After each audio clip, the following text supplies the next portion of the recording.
Hormuz প্রণালীর নিয়ন্ত্রণ নিয়ে নতুন করে যুদ্ধবিরতির মাঝেই ইরান এবং আমেরিকার শুরু হয়ে গেল খণ্ডযুদ্ধ। গতকাল আমেরিকার দুটি জাহাজ, একটি যুদ্ধ জাহাজ এবং একটি বাণিজ্যিক জাহাজ যখন অন্যায়ভাবে হরমুজ প্রণালীতে প্রবেশ করার চেষ্টা করেছিল তার জবাব দিয়েছে ইরান। কিন্তু সেই ঘটনার প্রেক্ষিতে গত রাতে ডোনাল্ড ট্রাম্পের পক্ষে নতুন করে আমেরিকা থেকে ইরানের বিরুদ্ধে শুরু করা হলো যুদ্ধ। আর এই প্রেক্ষিতে আমেরিকা যুক্তরাষ্ট্র গতকাল অর্থাৎ 4 মে রাত্রে ইরানের হরমুজ প্রণালীতে আক্রমণ চালায় 7টা স্পিড বোটের উপরে, এবং এই আক্রমণ চালানোর সময় একটা গণপরিবহনকারী জাহাজের উপরে আক্রমণ চালায় আমেরিকা যুক্তরাষ্ট্র। আর এই আক্রমণে ইরানের 5 জন সাধারণ নাগরিক খুন হলেন গতকাল। আর নতুন করে হরমুজ প্রণালীর দখল নিয়ে আমেরিকা, ইরান এবং আরব আমিরাতের মধ্যে শুরু হয়ে গেল যুদ্ধের উত্তেজনা। চলুন আমরা একটি হেডলাইন দেখে নিই। আমেরিকার বিখ্যাত দৈনিক সিবিএস, আমেরিকার সিবিএস লিখছে US Singh 7 small Iranian boats. America ইরানের 7টি স্পিড বোটকে গত রাতে ডুবিয়ে দিয়েছে Hormuz প্রণালীতে। As Iran launches attacks on UAE and ships in Strait of Hormuz. Iran যেহেতু আরব আমিরাতের উপরে ড্রোন এবং মিসাইল হামলা চালিয়েছে, মিসাইল হামলা চালানো হয়েছিল আমেরিকার যুদ্ধ জাহাজ এবং বাণিজ্যিক জাহাজকে লক্ষ্য করে। তার জবাব হিসেবে আমেরিকার পক্ষে নতুন করে শুরু করা হলো ইরানের উপরে আক্রমণ। আর ডোনাল্ড ট্রাম্প যেহেতু 60 দিন অতিক্রান্ত হয়েছে আমেরিকার পক্ষে ইরানের বিরুদ্ধে যুদ্ধ, তাই এই যুদ্ধের নাম আর এপিক ফিউরি তিনি বলতে পারছেন না আইনি কারণে। এই মুহূর্তে ডোনাল্ড ট্রাম্প নতুন নাম দিয়েছেন ইরানের বিরুদ্ধে যুদ্ধে, আর সেই যুদ্ধের নাম দিয়েছেন প্রজেক্ট ফ্রিডম। তিনি বিশ্ববাসীর কাছে আরো একবার বিশ্বের সর্বশ্রেষ্ঠ নেতা, মানব জাতির ত্রাতা হিসেবে নিজেকে জাহির করতে প্রস্তুত হয়েছেন এই যুদ্ধবাজ রক্তপিপাসু নেতা ডোনাল্ড ট্রাম্প।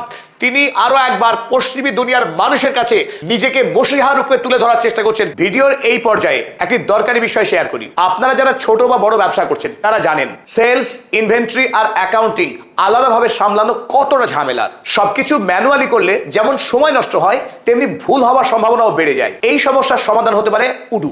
এটি মূলত একটি all in one business management software. সহজ কথায় আপনার ব্যবসার ওয়েবসাইট তৈরি, কাস্টমার হ্যান্ডেল করা, স্টক ম্যানেজমেন্ট এবং ইনভয়েসিং সবকিছুই আপনি একটি প্ল্যাটফর্ম থেকেই করতে পারবেন। এজন্য উডুতে রয়েছে 45টারও বেশি বিজনেস অ্যাপ্লিকেশন। এর ইন্টারফেস ভীষণ ইউজার ফ্রেন্ডলি, তাই টেকনিক্যাল জ্ঞান কম থাকলেও আপনি সহজেই ব্যবহার করতে পারবেন এই অ্যাপ্লিকেশন। উডুর সবচাইতে বড় সুবিধা হলো এর সমস্ত অ্যাপ একসাথে কাজ করে। যেমন আপনার একটি প্রোডাক্ট বিক্রি হলে আপনার ইনভেন্টরি এবং অ্যাকাউন্টিং অটোমেটিক আপডেটেড হয়ে যায়। আর আপনার ব্যবসা যত বড় হবে আপনার প্রয়োজন মতো নতুন নতুন ফিচার আপনি যোগ করতে পারবেন। আপনি যদি আপনার ব্যবসার কাজগুলো গুছিয়ে নিতে চান তাহলে প্রতি মাসে মাত্র 580 টাকার বিনিময়ে আপনি উডুর অ্যাপ্লিকেশন স্যুট ব্যবহার করতে পারেন। লিংক ডেসক্রিপশনে দেওয়া রয়েছে, বিস্তারিত দেখে নিতে পারেন। এবার মূল আলোচনায় ফিরে আসা যাক। পারস্য উপসাগরে যত বিদেশি ট্যাঙ্কার এবং জাহাজ আটকে আছে সেই সমস্ত বিদেশি জাহাজকে তিনি মুক্ত করে দেবেন এবং বিশ্বে যাতে জ্বালানি সংকট না হয়, এই পারস্য উপসাগরীয় সকল দেশ থেকে অবাধে যাতে তেলের বাণিজ্য শুরু হয় সেই বাণিজ্যকে মুক্ত করতে এসেছেন।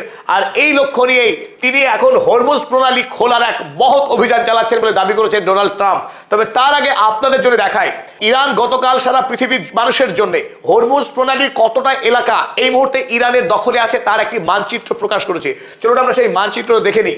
এই মানচিত্র দেখলে আমাদের বুঝতে সহজ হবে ঠিক কোথায় কালকে ঘটনাটা ঘটেছিল আক্রমণের।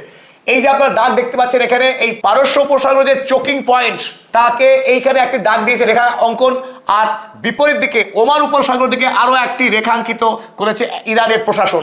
তারা জানিয়েছে এই মধ্যবর্তী অঞ্চল হরমুজ প্রণালীর এই অঞ্চল গোটাটা এখন ইরানের নিয়ন্ত্রণে। তাই এই অঞ্চলে কোনো জাহাজ যদি প্রবেশ করে তার আগে ইরানের কর্তৃপক্ষের অনুমতি নিতে হবে। ইরানের কর্তৃপক্ষের অনুমতি ভিন্ন। যদি কোনো জাহাজ জোর করে যদি এদিক থেকে প্রবেশ করে, অর্থাৎ পারস্য উপসাগর থেকে এই হরমুজ প্রণালী প্রবেশ করে যদি আরব উপসাগর যাওয়ার চেষ্টা করে, সেই ক্ষেত্রে সেই জাহাজকে ওখানে ধ্বংস করে দেওয়া হবে। অপরদিকে এদিকে ওমান সাগর থেকে যদি কোনো জাহাজ ইরানের আইআরজিসির অনুমতি না নিয়ে যদি প্রবেশ করে তাকেও আক্রমণ করা হবে। আর ঠিক এই ঘটনাটাই ঘটেছে কাল। আমেরিকা যুক্তরাষ্ট্রের যে নৌবাহিনী যারা এই এলাকা জুড়ে ইরানের বিরুদ্ধে একটি অবরোধ চালাচ্ছে, সেই অবরোধকারী যে মার্কিন নৌবাহিনী তাদের একটি যুদ্ধ জাহাজ এবং আমেরিকার একটি বাণিজ্যিক জাহাজ, দুটো জাহাজ তাদের সিগন্যালকে বন্ধ রেখে চুপিসারে তারা ঢোকার চেষ্টা করেছিল এই হরমুজ প্রণালীতে। এবং লক্ষ্য ছিল ইরানের যে হরমুজ প্রণালীর উপর যে নিয়ন্ত্রণ, সেই নিয়ন্ত্রণে বহুকে ভেঙে দেবে এবং সারা পৃথিবীটা নিজেকে হিরো হিসেবে জাহির করবে। কিন্তু তাদের খুব একটা লাভ হয়নি। যখন এই আমেরিকার কমার্শিয়াল জাহাজ ঠিক এইরকম জায়গায় প্রবেশ করবার পর পারস্য উপসাগরে থাকা বাণিজ্যিক জাহাজকে সিগন্যাল দেওয়ার জন্য তার সিগন্যাল ওপেন করে। আর সেই মুহূর্তেই ইরানের ভেতর থেকে সরাসরি মিসাইল হামলা করা হয়, যদিও সেই মিসাইল এই জাহাজের উদ্দেশ্য করে নয়, বরং জাহাজের পার্শ্ববর্তী এলাকায় জলের ওপরে হামলা করা হয় কেবলমাত্র আমেরিকাকে বার্তা দেওয়ার জন্য যে ইরানকে হালকাভাবে নেওয়ার চেষ্টা করলে আমেরিকার সৈন্যবাহিনীকে মাসুল গুনতে হবে। আমেরিকা যে সমস্ত যুদ্ধ জাহাজ রয়েছে এই ওমান উপসাগরে একটিকেও ছেড়ে কথা বলবে না ইরান। আর তারপরেই আক্রমণ শুরু হয় আরব আমিরাতের ওপর, কারণ গোটা ঘটনাতে এই মুহূর্তে আরব আমিরাত মূল খলনায়কের ভূমিকা পালন করছে। ইসরায়েলের সঙ্গে আরব আমিরাত একাধিক সামরিক চুক্তির মধ্য দিয়ে জায়নবাদী যে রাষ্ট্র, সেই জায়নবাদী রাষ্ট্রের সঙ্গে আরব আমিরাত একাকার হয়ে গেছে। ওদিকে আমেরিকা যুক্তরাষ্ট্র, আমেরিকা ইসরায়েলের মধ্যে যে বন্ধুত্ব, তাদের যে সম্পর্ক, সেই একইভাবে এই মুহূর্তে আরব আমিরাত ইসরায়েলের সঙ্গে যুক্ত হয়েছে। তাই ইরানের বিরুদ্ধে যে কোনো ষড়যন্ত্র, যে কোনো আক্রমণের জন্য দায়ী থাকবে আরব আমিরাত, এই ঘোষণা করেছে ইরান। তাই যখন আমেরিকার জাহাজ চুপিসারে ঢোকার চেষ্টা করেছিল হরমুজ প্রণালীতে, তার এই অপরাধের শাস্তি খোদ ইরানের উপর থেকে 12টি ব্যালিস্টিক মিসাইল হামলা করা হয় গতকাল, 3টি ক্রুজ মিসাইল এবং 4টে ড্রোন হামলা করা হয়। হামলার মূল লক্ষ্যবস্তু ছিল ফুজাইরা বন্দর। এই ফুজাইরা বন্দরকে ইরানের পক্ষে পাখির চোখ করা হয়েছে। তার গুরুত্বপূর্ণ কারণ হলো এই ফুজাইরা বন্দরই একমাত্র আরব আমিরাতের বন্দর, যে বন্দর হরমুজ প্রণালীর বাইরে অবস্থিত। অর্থাৎ এই ফুজাইরা বন্দর থেকেই বিশ্বের বাজারে অবাধে তেল রপ্তানি করার স্বপ্ন নিয়ে আরব আমিরাত ওপেক থেকে বেরিয়ে এসছে। আর আমেরিকা চেয়েছিল এই ফুজাইরা বন্দরকে কাজে লাগিয়েই তাদের দেশে এবং পৃথিবীর অন্য দেশে বিপুল পরিমাণে সস্তায় তেল আমদানি করবে। তাই আরো এক ধাপ এগিয়ে ইরানের IRGC জানিয়েছে যে হরমুজ প্রণালীর সীমানা এখানে শেষ নয়, বরং হরমুজ প্রণালীর সীমানা হচ্ছে এই সীমানা। ফুজাইরা বন্দরকে ভেতরে রেখে তারও বাইরে এসে দখল নিয়েছে ইরান, যাতে করে আরব আমিরাত তার যে স্বপ্ন ছিল ইরানকে ফাঁকি দিয়ে, ইরানকে বিপদে ফেলে হরমুজ প্রণালীর বাইরে থেকে তারা অনায়াসে বাণিজ্য করবে, তেল বেচা কেনা করবে, সেই স্বপ্ন চুরমার করে দিয়েছে ইরান। বরং সেই ফুজাইরা দ্বীপের বাইরের এই বিস্তীর্ণ অঞ্চল এই মুহূর্তে ইরানের সামরিক নিয়ন্ত্রণে।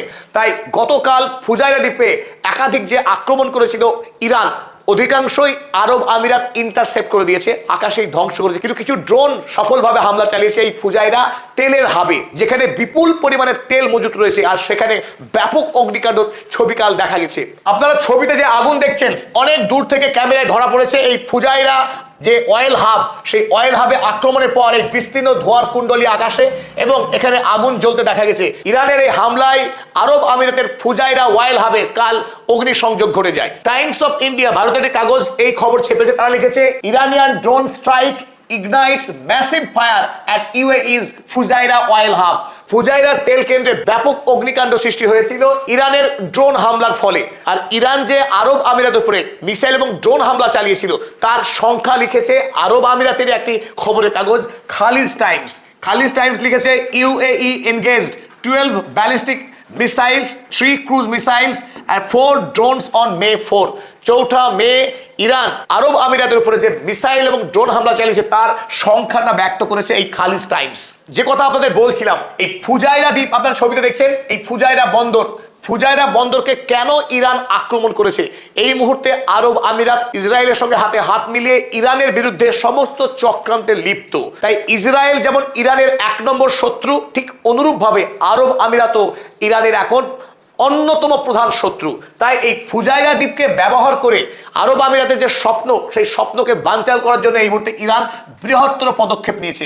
একদিকে তাদের যে স্ট্রেইট অফ হরমুজ নিয়ন্ত্রণের সীমানাকে বাড়িয়েছে। আপনারা দেখুন, এর মূল কারণ হচ্ছে এই যে হাবসান, এই হাবসান থেকে শুরু করে যে আপনার নীল যে রেখা দেখছেন, এই রেখাটা হচ্ছে হাবসান ফুজাইরা অয়েল পাইপ। এই পাইপে করে আরব আমিরাত থেকে উৎপাদিত সকল তেল, সেই তেল নিয়ে এসে এই ফুজাইরা বন্দরের মাধ্যমে বিদেশে রপ্তানি করার স্বপ্ন দেখছিল আরব আমিরাত।